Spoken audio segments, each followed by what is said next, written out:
आज असोज 15 गते सोमबार साताको दोस्रो कारोबार दिन हिजो ठूलो अङ्कले घटेको सेयर बजारमा आज भने सामान्य बढेको छ। करिब 5 अङ्कले बढेर नेप्से इन्डेक्स 1976 बिन्दु आसपासमा आइपुगेको छ। कारोबार रकम हिजोको भन्दा पनि थोरै छ, 1 अर्ब 73 करोड भन्दा केही बढेको कारोबार आएको छ। आजको सेयर बजारको अवस्था के कस्तो रह्यो त र आगामी नेप्सेको मुभमेन्ट के कस्तो रहन सक्छ, टेक्निकली नेप्सेको मुभमेन्ट के कस्तो रहेको छ समीक्षा गर्नको लागि सदा चाहिँ आज पनि नेप्से एनालाइसिस लिएर म उपस्थित भइसकेको छु। नमस्ते, म लामिछाने हजुरलाई मेरो यस युट्युब च्यानलमा हार्दिक स्वागत गर्दछु। सुरुमा एउटा डिस्क्लेमर, यो भिडियो नितान्त इन्फर्मेटिभ तथा एजुकेसनल पर्पजले तयार गरेको हुँदा यस भिडियोको आधारमा आफ्नो ट्रेडिङ स्ट्र्याटेजी नबनाउनको लागि हार्दिक अनुरोध गर्न चाहन्छु। स्टडीको लागि, कम्पेरिजनको लागि र रिफरेन्सको लागि मात्र यो भिडियो प्रयोग गर्नको लागि हजुरहरूलाई अनुरोध गर्न चाहन्छु। स्क्रिनमा नेप्सेको प्राइस चार्ट देख्न सकिन्छ। आज भने नेप्सेमा एउटा सानो बुलिस क्यान्डल बनेको छ, स्पिनिङ टप टाइपको क्यान्डल बनेको देख्न सकिन्छ। कारोबार रकम 1 अर्ब 73 करोड हाराहारीको छ।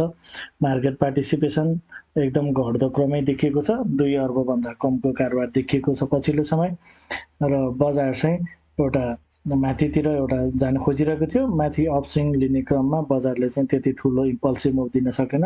एकदम करेक्टिभ मुभका साथै एकदम बिस्तारै बजार माथितिर गइरहेको थियो, तर माथि सस्टेन गर्न नसकेर बजार चाहिँ केही तल घट्ने क्रममा रहेको देखिएको छ र यसरी हामी हेर्छौँ भने एउटा माथि एउटा अपस्विङ दिएर फेरि पनि डाउनस्विङ गइरहेको अवस्थामा देखिएको छ।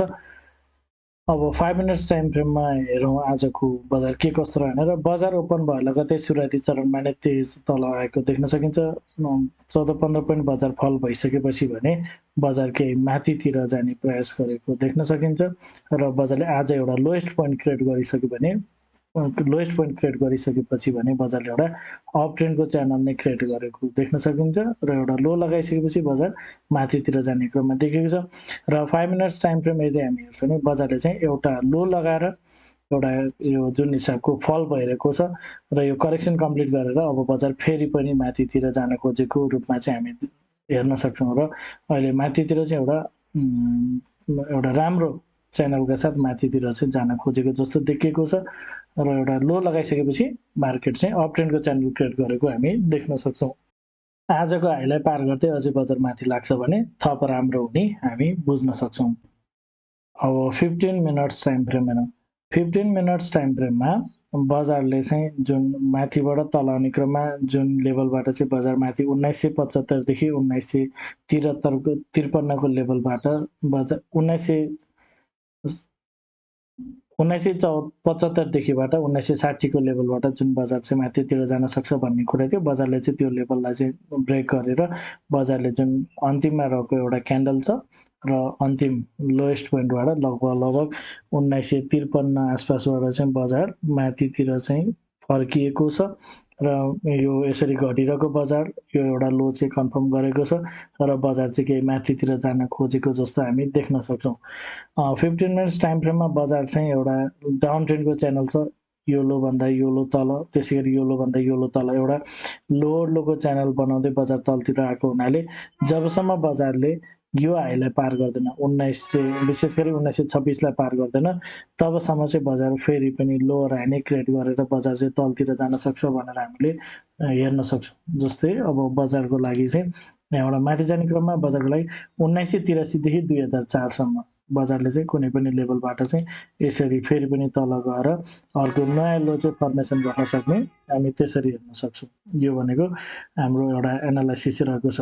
यो मार्केटमा चाहिँ हामीले कुन हिसाबले एनालाइसिस गरिरहेको छौँ, इन्टरनली डाउन ट्रेन्डको च्यानल यतापट्टि लो ब्रेक गरेर बजारले लो बनाउँदा पनि बजारले साइमल्टेनियसली हायर बनाएर मार्केटमा चाहिँ एउटा चाहिँ ट्र्याप सिर्जना गर्न खोजिएको हो कि जस्तो टाइपको प्याटर्न, साथै बजारले चाहिँ इन्टरनल्ली लो डाउन ट्रेन्डको च्यानल चाहिँ क्रिएट गरेको हुनाले हामीले चाहिँ बजार तलतिर अर्को लो बनाउन जान्छ कि भनेर एजम्सन गरिएको र यसमा चाहिँ हामीले अर्को विकल्प लगाउन सक्ने भनेको चाहिँ बजारमा के छ, कस्तो किसिमको प्याटर्न छ भन्दाखेरि बजारले यो लो लगाइसकेपछि यहाँनिर गएर एउटा हाई यसरी क्रिएट गरेको छ र बजार तल आउने क्रममा यो लोलाई चाहिँ ब्रेक गरेको छैन, जस अर्थमा चाहिँ बजारले चाहिँ यो लो भन्दा माथितिरबाटै लगभग यो लेभलबाट फेरि पनि अर्को हाई क्रिएट गर्न जान सक्ने पोसिबिलिटी चाहिँ त्यो रहन सक्छ।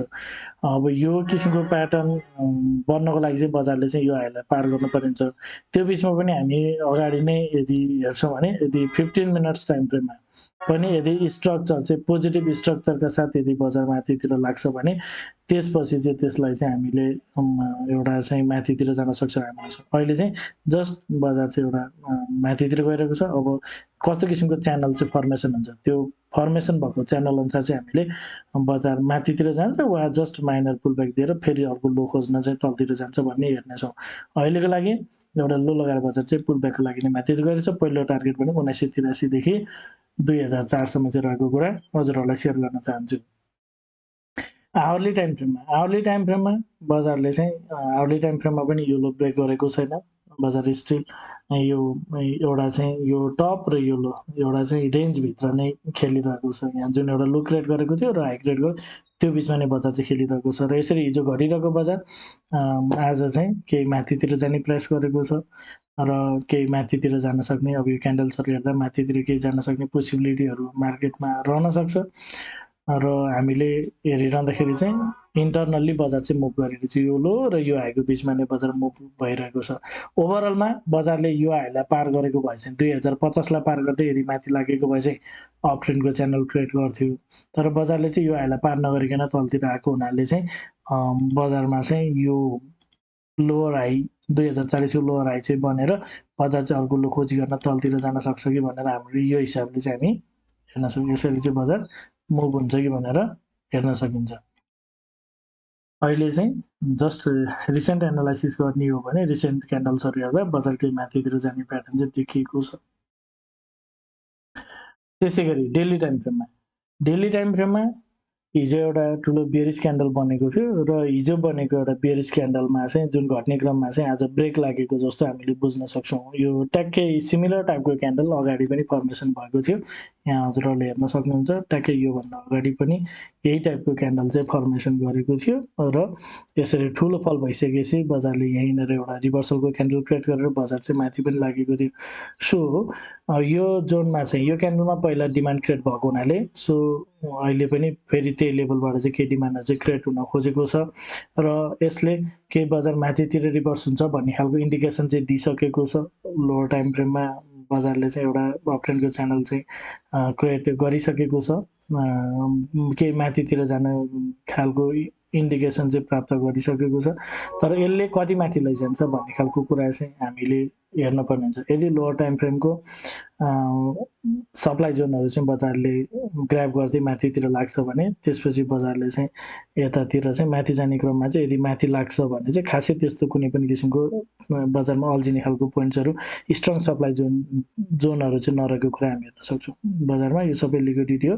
मार्केटले चाहिँ यो लिक्विडिटीहरू ग्राब गर्न सक्छ भनेर हामीले हेर्न सक्छौँ र जबसम्म बजारले 2050 पार गर्दैन तबसम्म चाहिँ हामीले अरू फर्दर टार्गेटहरू चाहिँ सेट गर्न मिल्दैन। 2050 पार गऱ्यो भने चाहिँ बजारले कम्तीमा पनि 2072 देखि 2094 एउटा जोन र त्योभन्दा नि माथि लाग्छ भने 2150 देखि 2200 फेरि पनि टच गर्नेछ भनेर हामीले हेर्न सक्छौँ। अहिले चाहिँ बजार इन्टायरली साइडवेजको रूपमा पनि हामीले विश्लेषण गर्न सक्छौँ।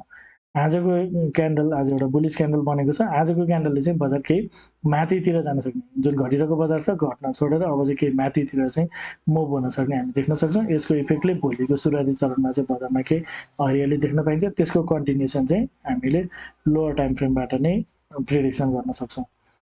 यदि हजुरहरू the smart money concept advance लेभलको टेक्निकल एनालाइसिसको कोर्स गर्न चाहनुहुन्छ कृपया स्क्रिनमा देखाएको नम्बरमा सम्पर्क गर्नुहोला। साथै यदि हजुरहरू मेरो सल्लाहमा सेयर खरिद बिक्री गर्न चाहनुहुन्छ एज अ एडभाइजरको रूपमा पनि मलाई लिन चाहनुहुन्छ भने यही नम्बरमा सम्पर्क गर्न सक्नुहुन्छ।